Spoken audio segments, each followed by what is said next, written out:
Welcome back to I Plus Training Solution.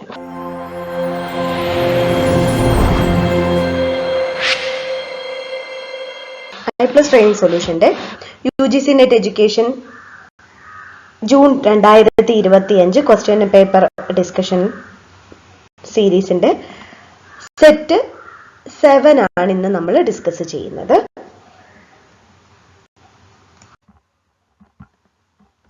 ആദ്യമേ ഒരു match the following question ആണ്. Match the following question കണ്ടില്ലേ? Platform for മൂക്ക് അറിയാമല്ലോ, മാസീവ് ഓപ്പൺ ഓൺലൈൻ കോഴ്സ് ആണ് മൂക്ക്. അപ്പോ അതിന്റെ ഫൗണ്ടേഴ്സിനെയും കൂടിയാണ് ചോദിക്കുന്നത്. നമ്മൾ ഒരിക്കലും എക്സ്പെക്ട് ചെയ്യാത്തൊരു ചോദ്യമാണ്. കാരണം മൂക്ക് പ്ലാറ്റ്ഫോംസ് ഏതൊക്കെയാണെന്ന് ഒരു പക്ഷെ ചോദിക്കുമായിരിക്കും.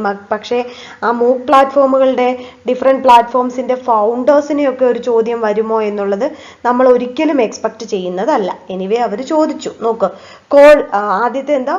ഉഡാസിറ്റി, ദെൻ കോസെറ, ഉഡമി, ദെൻ എഡെക്സ്. ഇത് 4 എണ്ണമാണ് വന്നിരിക്കുന്നത്. നമുക്കിത് വലിയ ഡിസ്കഷൻസിന്റെ ഒന്നും ആവശ്യമില്ല. എന്ന് വെച്ച് കഴിഞ്ഞാൽ ഇത് പ്രത്യേകിച്ച് പറയാനായിട്ടല്ല, നമുക്ക് അതിന്റെ നേരിട്ട് അതിന്റെ ഫൗണ്ടേഴ്സിനെ നോക്കാം. സോ ഫസ്റ്റ് വൺ നമ്മൾ പറഞ്ഞത് ഉഡാസിറ്റിയുടെ ഫൗണ്ടർ ആയിട്ട് പറയുന്നത് സെബാസ്റ്റ്യൻ തേൺ ആണ്. സെബാസ്റ്റ്യൻ തേൺ. സോ നിങ്ങൾ ഈ സെബാസ്റ്റ്യൻ തേൺ എന്ന് പറയുന്നതോടൊപ്പം തന്നെ വേറെയും അദ്ദേഹം ഒറ്റയ്ക്കല്ല ഇത് കണ്ടുപിടിച്ചത്. വേറെയും 2 പേരുകൂടി ഉണ്ട്. അത് ഞാൻ പറഞ്ഞുതരാം. ദാറ്റ് ഈസ് എന്താണ്? സെബാസ്റ്റ്യൻ തേൺ, അതുപോലെ തന്നെ ഡേവിഡ് സ്റ്റേവൻസ്, പിന്നെ മൈക്ക് സൊക്കോൾസ്കി. ഇവർ 3 പേരും കൂടി ചേർന്ന് 2011 ജൂണിലാണ് ഈ പറയുന്ന ഉഡാസിറ്റി എന്ന് പറയുന്ന എന്താണ് ഫ്രീ ഓൺലൈൻ ക്ലാസ്സസ് ആണ് ആയിട്ടുള്ള രീതിയിലുള്ള മൂക്ക് പ്ലാറ്റ്ഫോം ആണ് ആദ്യം തുടങ്ങിയത്. ഉഡാസിറ്റി എന്ന് പറഞ്ഞാൽ is an American global for profit massive open online course provider ആണ്. അത് ഞാൻ പറഞ്ഞു. സെബാസ്റ്റ്യൻ തേൺ ആണ് ആദ്യം വന്നത്. ഓക്കെ, അപ്പൊ ഓപ്ഷൻ 4 ആണ് അവിടെ വരുന്നത്. ഇനി അടുത്തത് കേട്ടില്ലേ? കോഴ്സെറ ലോഞ്ച് ചെയ്തത് 2012 2012 ഡഫൈൻ കോളറും ദെൻ ആൻഡ്രൂ നെക്ക്, അവർ 2 പേരും സ്റ്റാൻഫോർഡ് യൂണിവേഴ്സിറ്റിയിലെ കമ്പ്യൂട്ടർ സയൻസ് പ്രൊഫസർ, സ്റ്റാൻഫോർഡ് യൂണിവേഴ്സിറ്റിയാണ് അവിടെയാണ് കണ്ടുപിടിച്ചത്. ലേണിംഗ് പ്ലാറ്റ്ഫോം ആണ്. ലൈഫ് ട്രാൻസ്ഫോമിംഗ് ലേണിംഗ് എക്സ്പീരിയൻസസ് കൊടുക്കാൻ വേണ്ടിയിട്ട് പ്രൊവൈഡ് ചെയ്ത സംഭവമാണ് ഏത്? ഈ കോഴ്സെറ എന്ന് പറയുന്നത്. കോഴ്സെറ ദാറ്റ് ഈസ് അതാരാണ്? Daphne Koller and Andrew Ng. Then അടുത്തത് ഉഡമി. നിങ്ങൾ ഇങ്ങനെയാണോ വായിക്കുന്ന അറിയത്തില്ല. Udemy no. ഇത് ഫൗണ്ട് ചെയ്തത് 2010 മെയ്യില് Eren Bali, Gagan Biyani and Oktay കാഗ്ലർ.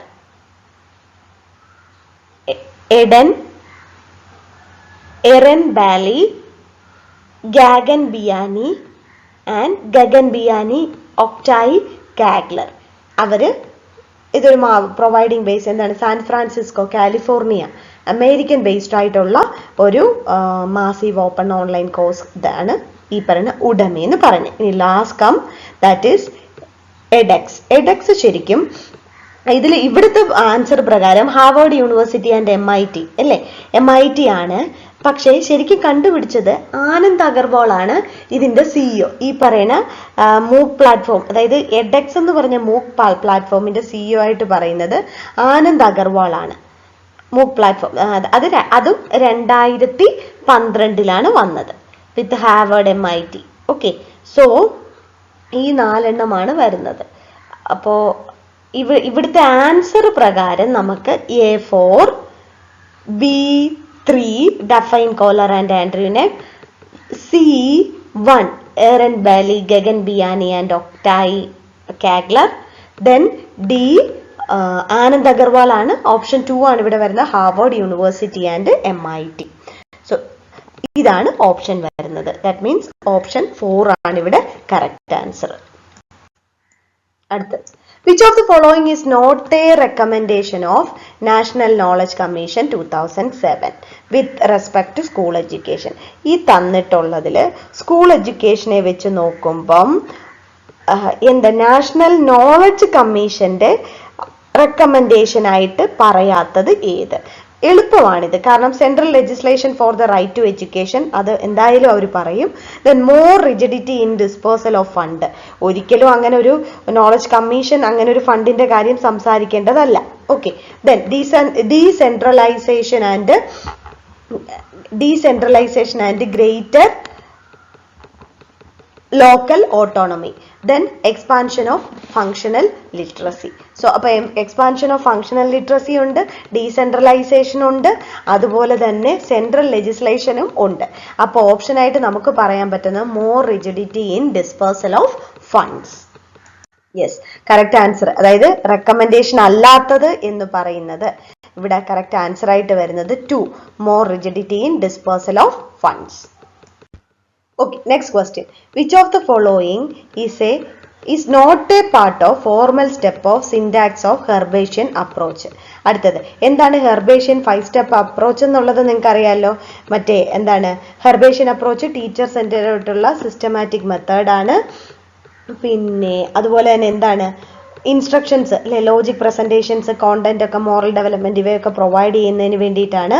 പിന്നെ ഫോർമൽ ലെസൺ പ്ലാൻ റൈറ്റിങ്ങിൽ നമ്മൾ പണ്ട് ഹെർബേഷ്യൻ അപ്രോച്ച് വെച്ചിട്ടായിരുന്നു ലെസൺ പ്ലാന് എഴുതിക്കൊണ്ടിരിക്കുന്നത്. സോ അവിടെ എന്താണ് 5 ഫോർമൽ സ്റ്റെപ്സ് നമ്മൾ പറയുന്നുണ്ട് അതിന്റെ സിന്റാക്സ് അല്ലേ. പ്രിപ്പറേഷൻ, പ്രസന്റേഷൻ, അസോസിയേഷൻ അല്ലെങ്കിൽ കമ്പാരിസൺ, പിന്നെ അതുപോലെ തന്നെ ജനറലൈസേഷൻ, ആപ്ലിക്കേഷൻ, ഇങ്ങനെയാണ് നമ്മൾ പറഞ്ഞു പോകുന്നത്.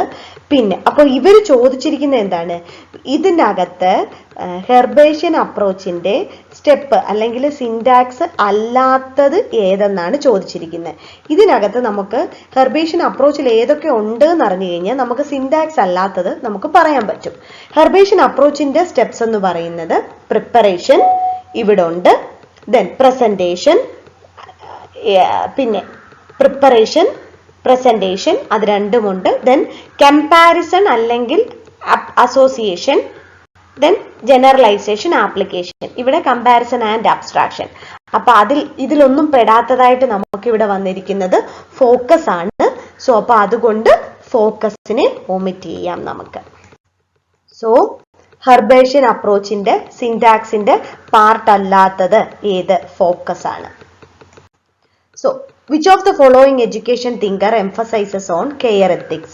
Care ethics നെ പറ്റി എംഫസൈസ് ചെയ്തിട്ടുള്ള എന്താണ് എഡ്യൂക്കേഷണൽ തിങ്കർ? നമ്മൾ കുറച്ച് വെസ്റ്റേൺ തിങ്കർ, ന്യൂ തിങ്കേഴ്സിനെ ആഡ് ചെയ്ത് നമ്മുടെ സ്റ്റഡി മെറ്റീരിയലിൽ, നമ്മുടെ ക്ലാസ്സുകളിൽ, നമ്മുടെ I+ന്റെ ക്ലാസ്സുകളിൽ വ്യക്തമായി പഠിച്ചിട്ടുള്ളതാണ്. അതിൻ്റെ അകത്ത് കെയർ എത്തിക്സ് ആരെ പറ്റിയാണ് പറഞ്ഞിട്ടുള്ളതെന്നൊക്കെ പറഞ്ഞിട്ടുണ്ട്. അവിടെ Paulo Freire, then Jiddu Krishnamurti, Wilson Wollstonecraft, then Nel Noddings. ഇതിനകത്ത് കറക്റ്റ് ആൻസർ ഇപ്പൊ തന്നെ നിങ്ങൾക്ക് അത് കിട്ടിയിട്ടുണ്ടാകും. ആൻസർ വരുന്നത് നെൽ നോഡിങ്സ് ആണ്. കറക്റ്റ് ആൻസർ ഓപ്ഷൻ 4 നെൽ നോഡിങ്സ് ആണ്. നിങ്ങൾ പോളോ ഫ്രയറിനെ പറ്റിയും വിൽസൺ വൂൾക്രാഫ്റ്റിനെ പറ്റിയും അതുപോലെ തന്നെ നെൽ നോഡിങ്സ്, അതുപോലെ തന്നെ സാവിത്രിബായി ഫുലെ ഇവരെയൊക്കെ പറ്റിയിട്ടുള്ള വിശദമായ നോട്ട് നമ്മുടെ I+ന്റെ ക്ലാസ്സിൽ ഉൾപ്പെടുത്തിയിട്ടുണ്ട്. അവിടെ പോയി നോക്കിയാൽ അറിയാം. ഇവരെ പറ്റിയിട്ടുള്ള എല്ലാ കാര്യങ്ങളും അവിടെ ഇൻക്ലൂഡ് ചെയ്തിട്ടുണ്ട്.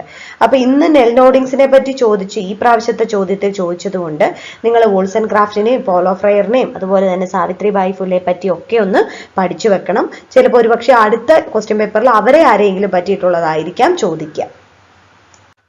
Yes, next question. ഇനി അടുത്തത് കരിക്കുലം ഡെവലപ്മെന്റ് മോഡലിനെ പറ്റിയിട്ടുള്ളൊരു മാച്ച് ദ ഫോളോയിങ് ആണ്.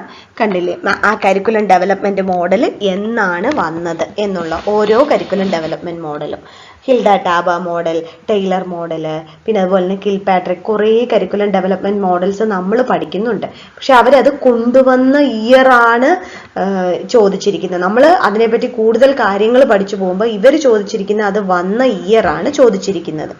സോ അപ്പോൾ ഒന്ന് നോക്കൂ, ഇവിടെ തന്നിരിക്കുന്നത് Tyler's model, states model, Scriven model, Kilpatrick അല്ല കിൽപാട്രിക് ആണ്, അതെന്തോ ടൈപ്പിംഗ് മിസ്റ്റേക്ക് ആണ്, കിൽപാട്രിക് മോഡല്. സോ അപ്പോ ഇവിടെ 1959, 91, 49, 96. നമുക്കിത് വലിച്ചു നീട്ടി നോക്കേണ്ട കാര്യമില്ല. നമുക്ക് കറക്റ്റ് ഡയറക്റ്റ് ആൻസറിലേക്ക് പോകാം. സോ ഒന്നാമത്തെ നോക്കിക്കേ, Tyler's model. Tyler's model first വന്നത് 1949 ടൈലേഴ്സ് മോഡൽ കൊണ്ടുവന്നത്. അതാണ് ആദ്യം വന്ന മോഡൽ എന്ന് വേണമെങ്കിൽ പറയാം, ടൈലേഴ്സ് മോഡൽ. ദെൻ അടുത്തത് വരുന്നതാണ് ഏത്? സ്റ്റേറ്റ്സ് മോഡൽ എന്ന് പറയുന്നത് എന്ന് വന്നതാണ്. സ്റ്റേറ്റ്സ് മോഡൽ 1967 വന്നത്. ദെൻ സ്ക്രീവൻ മോഡൽ വന്നത് 1991. ദെൻ കിൽപാട്രിക് മോഡൽ വന്നത് കിൽപാട്രിക് അല്ല, അത് കിൽപാട്രിക് ആണ്, നമ്മുടെ പ്രോജക്റ്റ് മെത്തേഡിന്റെ 1959 വന്നത്. സോ അപ്പോൾ ഓപ്ഷൻ 3 ആവാനാണ് കറക്റ്റ് ആയിട്ടുള്ള ആൻസർ. 3 ആണ് വരുന്നത്. ഓപ്ഷൻ 3 ആണ് കറക്റ്റ് ആൻസർ. നിങ്ങൾ അവിടെ അതിനകത്ത് ഉൾപ്പെടുത്തി നോക്കണേ. ഹിൽഡ ടാബ വന്നത് എന്നാണ്, പിന്നെ CPPI മോഡൽ ഉണ്ടല്ലോ, ആ മോഡലൊക്കെ വന്നത് എന്നാണെന്നൊക്കെ ഒന്നും കൂടി ഒന്ന് നോക്കി വെച്ചേക്കണം. കോണ്ടന്റ് നമ്മൾ പറഞ്ഞില്ലേ, കോണ്ടന്റ്, ഇൻഫർമേഷൻ, പ്രോഡക്റ്റ്, പ്രോസസ്സ്. അടുത്ത മറ്റൊരെണ്ണം നിങ്ങളൊന്ന് നോക്കിക്കേ. സ്റ്റേറ്റ്മെന്റ് തന്നിട്ടുണ്ട്.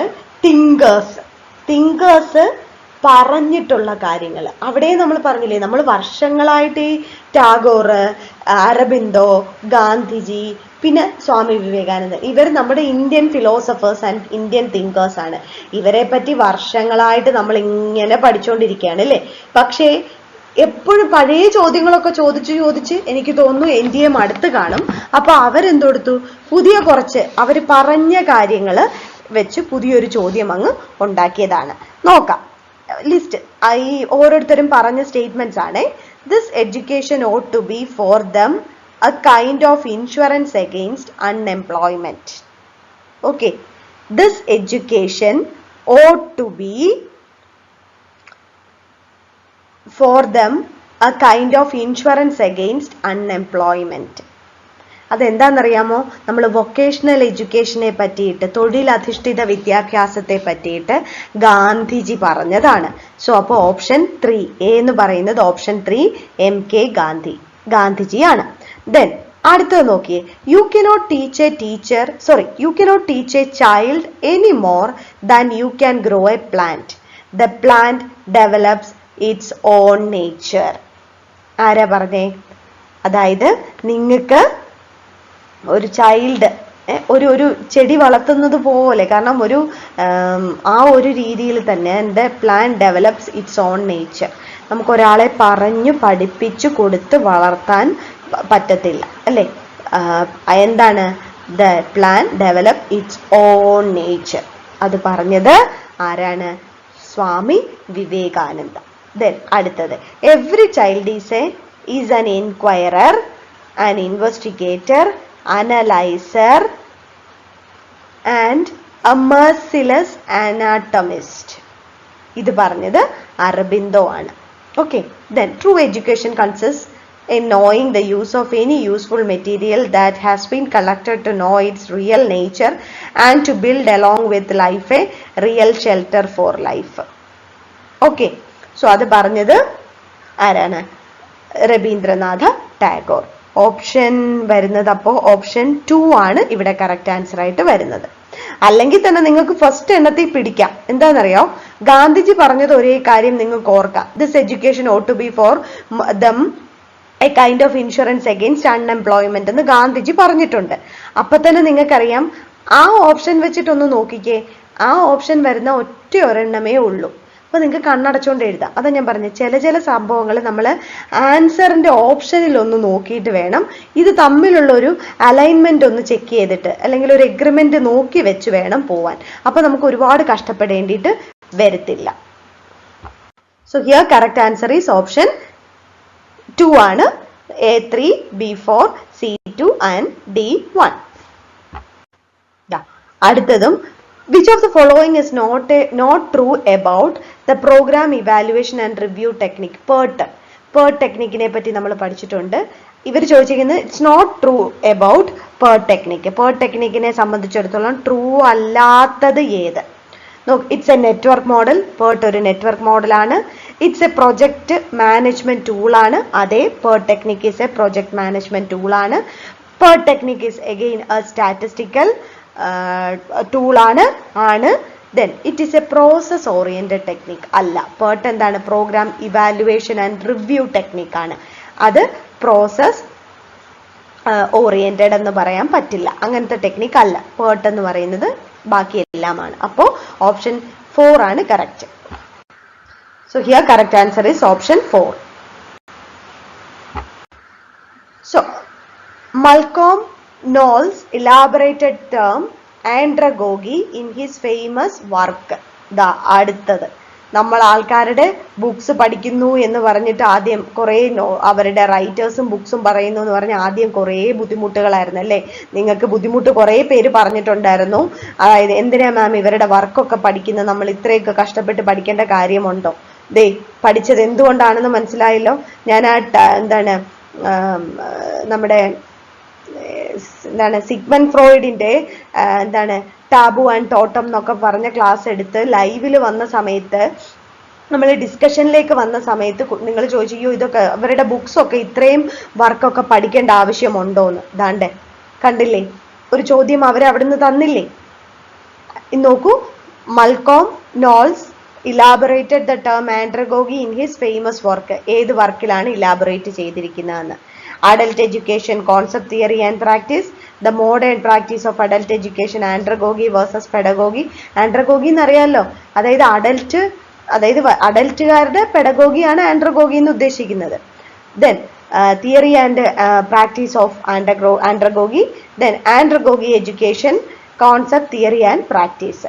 ഓപ്ഷൻ ഏതാണ് വരുന്നതെന്ന് നോക്കാം. ഹിയർ കറക്റ്റ് ആൻസർ വരുന്നത് സെക്കൻഡ് ആണ്. The modern practice of adult education andragogy versus pedagogy. അത് ആരുടെ ബുക്കമാണ്? മൽക്കോം നോൾസിന്റെ ബുക്കാണ്. അതിനകത്ത് ആൻഡ്രഗോഗിയെ പറ്റി വിശദമായി പറഞ്ഞിരിക്കുന്നു. Next, arrange the following 4 positions of soul from first to fourth. സോളിന്റെ 4 പൊസിഷൻസ് ആണ് തന്നിരിക്കുന്നത്. അതിനെ കറക്റ്റ് ഓർഡറിൽ അറേഞ്ച് ചെയ്യാം. ഓക്കെ, നോക്കൂ, ജഗത്, ജഗ്രത്, തുര്യ, സ്വപ്ന, പ്രഗ്യ. സോളിന്റെ ഡിഫറെന്റ് ഫോം ആണ്. സോ നോക്കൂ, ഇത് നമുക്ക് ഓപ്ഷൻസിലേക്ക്, കറക്റ്റ് ആൻസറിന്റെ ഓപ്ഷനിലേക്ക് പോകാം.